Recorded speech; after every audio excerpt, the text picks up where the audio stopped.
আসসালামু আলাইকুম আঙ্কেল। ওয়ালাইকুম আসসালাম। কেমন আছেন আঙ্কেল? আলহামদুলিল্লাহ ভালো আছি। ভালো আছেন? আজকে 4 আগস্ট। আচ্ছা, তো আজকের বাজারে পেঁয়াজের কি অবস্থা আঙ্কেল? পেঁয়াজের বাজারটা একটু বাড়তি কাকা। বাজারটা হচ্ছে একাতে হচ্ছে আজ 1 মাস 19 দিন। বাংলাদেশে 4415টা ইউনিয়ন পরিষদ আছে। গোটা বাংলাদেশের 4415টা ইউনিয়নেই নিমঝিম করে বৃষ্টি হতেই আছে। কৃষকেরা পেঁয়াজ দিয়ে সাধারণতের নামা হাটে নেমে নিতে পারে না, গোডাউনদের নামাজে হাটে নেমে নিতে পারে না, যার কারণে হাটে আমদানি কম হয়। হাটে আমদানি কমের জন্য ব্যাপারীরা পেঁয়াজ ক্রয় করে ঢাকা কি চিটাগাং আমদানি করতে ব্যর্থ হয়, যার জন্য মার্কেটে ক্রাইসিস হয়। মার্কেটে আমদানি ক্রাইসিস হলেই ক্রাইসিসে বাড়ে 50% বাড়ার। আর যেসব কাস্টমার মাল কিনতে আসে এইসব কাস্টমারেরা 80 টাকা আগে 200 টন পেঁয়াজ আর বর্তমান 50 টন পেঁয়াজ। মার্কেটে পেঁয়াজের আমদানি একদম কম। কাস্টমারের মধ্যে একটা আতঙ্ক সৃষ্টি হয়, মানে বাজারটা আতঙ্ক বাড়ে 50% আর ক্রাইসিসে বাড়ে 50%। আর আজকে 15 দিন আগে এই পেঁয়াজ ছিল 50 টাকা কেজি, বুঝলেন? আজকে 65 টাকা কেজি, 63 টাকা, 64 টাকা, বুঝলেন? আজকে এর প্রধান কারণ হচ্ছে, 1 নম্বর কারণ হচ্ছে যে 15 দিনে 15 টাকা দাম বৃদ্ধি পাইছে। প্রধান কারণ হচ্ছে আজ 1 মাস 19 দিনে একটানা বৃষ্টি, মানে উপর বৃষ্টি, বন্যা না।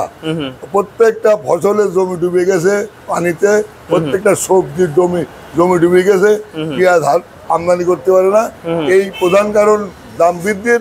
আর তৃতীয় কারণ হচ্ছে আজ মাসের 4 তারিখ। মাসের 4 তারিখে প্রত্যেকটা পণ্যের দাম বেশি হয় একটু, কারণ বেচাকেনা বেশি হয়, এই জন্য দামও বেশি হয়।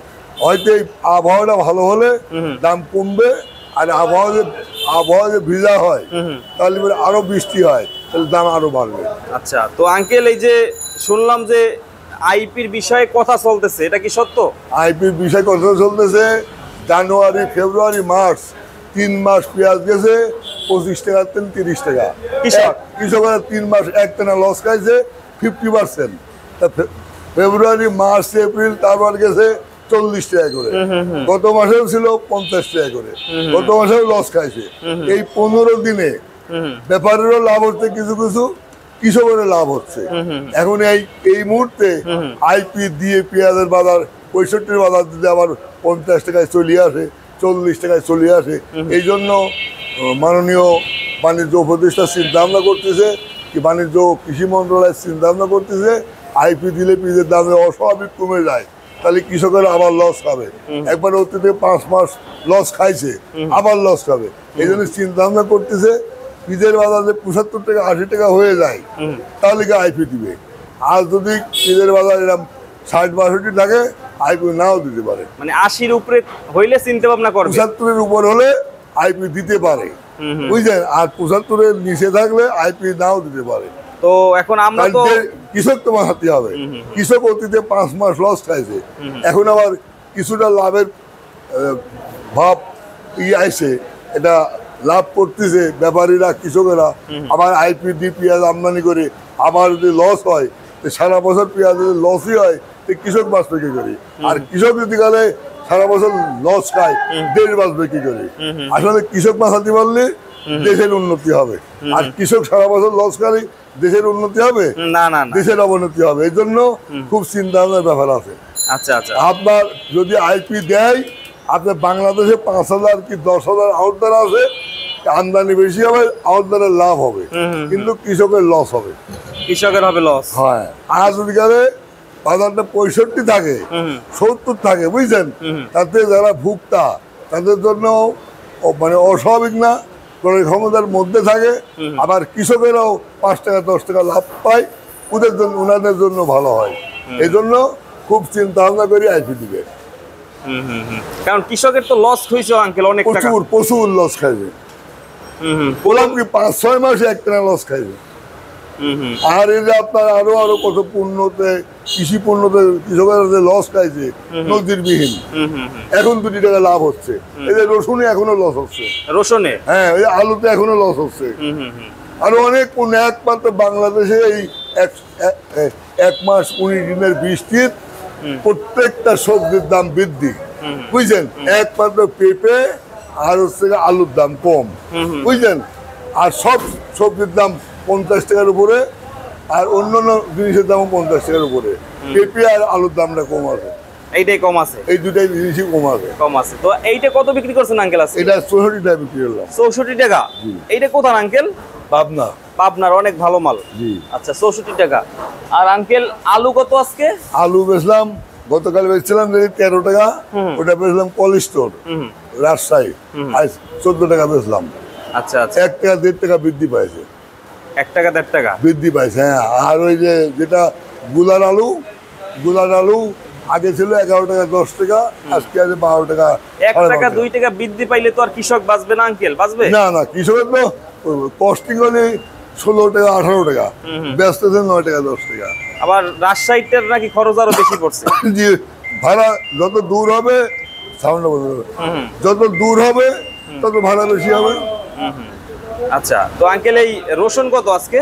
এরা 66 67, এটা 66 67। এইটা কোথার? এটা নাটোরের। নাটোরেরটা 66 67 টাকা আজকের বাজারে। আচ্ছা, কোয়ালিটি তো অনেক ভালো আছে এটা না? এটা medium quality. Medium quality, size medium. হ্যাঁ, সাইজ মিডিয়াম। সাইজ মিডিয়াম, আচ্ছা। কিতে ভালো কোয়ালিটিও আছে, এর চেয়ে ভালো কোয়ালিটিও আছে। তো পেঁয়াজ বিক্রি কেমন হইছে আজকে? বিক্রি ভালো, আমদানি কম, বেচাকেনা ভালো। ভালো হইতেছে, বিক্রি হইতেছে মোটামুটি। তো এখন আপনাদের তো আমদানি না হইলে তো বিক্রি কম হয় আঙ্কেল। মনে করেন যে আমদানি যত কম হবে দাম বাড়বে, বেচাকেনা বেশি হবে। আমদানি যখনই বেশি হবে তখন ভোক্তাদের মধ্যে আতঙ্ক সৃষ্টি হয়, বেচাকেনা কমে যাবে, দামও কমে যাবে। দাম কমে? হ্যাঁ। আচ্ছা আচ্ছা, তো এই যে 65 টাকার ভিতরে বাজার আঙ্কেল, কৃষকদের কি লস হয় না? না, কি এটা 1 কেজি পিস উৎপাদন করতে 44 টাকা থেকে 46 টাকা খরচ। এখন মার্কেটে বিক্রি হতে গ্রাম পর্যায়ে, তৃণমূল পর্যায়ে 55 58 বিক্রি হচ্ছে। কৃষকের লাভ হচ্ছে বর্তমান। ব্যাপারীদের যারা ব্যাপারী, এই 5-6 মাস লস খাইছে, লস খায় বাড়ি গরু বাছুর বেশি শেষ করে দিয়েছে, ব্যাংকে লোন লেছে, কিন্তু ব্যাপারীরও কিছু লাভ হচ্ছে, ব্যাপারীদেরও মোটামুটি লাভ হইছে, কিছু লাভ হচ্ছে, কৃষকদের লাভ হচ্ছে। আচ্ছা আচ্ছা, মোটামুটি পেঁয়াজে আর আলুতে রসুনে আরো অনেক পণ্য আছে, তা প্রায় তাতে লস হচ্ছে। লস হচ্ছে, হ্যাঁ। আচ্ছা আচ্ছা, তো এখন আঙ্কেল আশা করা যায় সামনে মোটামুটি স্বাভাবিক থাকবে বাজার? বাজার স্বাভাবিক রাখার জন্য সরকার চেষ্টা করবে, কারণ হচ্ছে কৃষকেরা 5 মাস 6 মাস লস খাইছে, এখন 60 65 70 টাকা পেঁয়াজ বাজারটা স্থায়ী লাভ করে, তাহলে কৃষকের কিছু লাভ হলো, ব্যাপারীর কিছু লাভ হলো। তাহলে বইয়ের বিশ্বতে পেঁয়াজ আমদানি করতে গেলেই $1 বিনিয়োগ করা লাগবে, তাহলে বাংলাদেশের ডলারের ঘাটতি হবে। আজ যদি কালে বিদেশে পেঁয়াজ আমদানি না করে, তাহলে ডলার সাশ্রয় হলো, আমাদের দেশে ডলার দাম কমলো, টাকার মান বাড়লো, বুঝলেন। সব দিক চিন্তা ভাবনা করতে হবে তো। আচ্ছা আচ্ছা, তো সর্বশেষ কৃষকদের উদ্দেশ্যে কি বলতেছেন আঙ্কেল? আমি সর্বশেষে কৃষকদের উদ্দেশ্যে বলতেছি, এই দেশ হলে কৃষিপণ্য দেশ। কৃষকেরা আজ 5-6 মাস বিভিন্ন ধরনের পণ্যতে অনেক টাকা লস খায়, কৃষকেরা ক্ষতিগ্রস্ত, অর্থনৈতিকভাবে একদম ভাঙি পড়েছে, বুঝছেন। এই মুহূর্তে তো একটা সুষ্ঠু নির্বাচনের মাধ্যমে যদি গেলে সরকার নির্বাচিত হতো, মন্ত্রণালয় নির্বাচিত হলে বাণিজ্য মন্ত্রণালয় কৃষি মন্ত্রণালয় মিলি যেসব পণ্য বেশি আমদানি, এইসব পণ্য বহির্বিশ্বে রপ্তানি করে কৃষকেরা আসল পয়সা পাইতো, আর যেসব পণ্য দেশে ঘাটতি আছে ওইসব পণ্য বহিরাষ্ট্রদের আমদানি করে ভোক্তাদের সহনীয় পর্যায়ে বাজারে রাখতে পারতো, এটাই মেন কথা। আর এই মুহূর্তে কৃষকেরা যে দুর্দিনে আছে, যে দুরবস্থায় আছে, এই মুহূর্তে সরকারের উচিত, যে অস্থায়ী সরকার আছে, সরকারের নৈতিক দায়িত্ব এবং উচিত, আমি সবিনয় অনুরোধ করি, করজোড়ে মিনতি করি, আসেন কৃষকের পাশে দাঁড়াই, কৃষকের ভর্তুকি দিই। যেমন আমরা 1 ইউনিট বিদ্যুৎ 15 টাকা আমাদের দাম লাই, কৃষকের পানি উঠানোর জন্য, ফসল উৎপাদন করার জন্য যে পানি দরকার, সেখানে যে বিদ্যুৎ ব্যবহার হবে ওটা 5 টাকা ইউনিট লিখ। যেখানে সার আমার তেল লাই 35 টাকা কেজি, কৃষকের তেল লিখ 25 টাকা করে।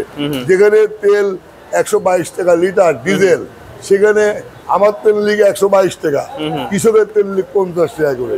এইভাবে প্রত্যেকটা জিনিসে কৃষকের ভর্তুকি দিয়ে কৃষক মাথাতে পারলে, জিনিস এই দেশে পর্যাপ্ত পরিমাণ উৎপাদন করতে পারলে, এই দেশের জিনিস এই দেশে ব্যবহার করে বিদেশে রপ্তানি করে বিদেশ থেকে ডলার আমদানি করতে পারলে এই দেশের কৃষকেরা লাভবান হবে, দেশের লাভবান হবে, জাতির লাভবান হবে, দেশের উন্নতি হবে।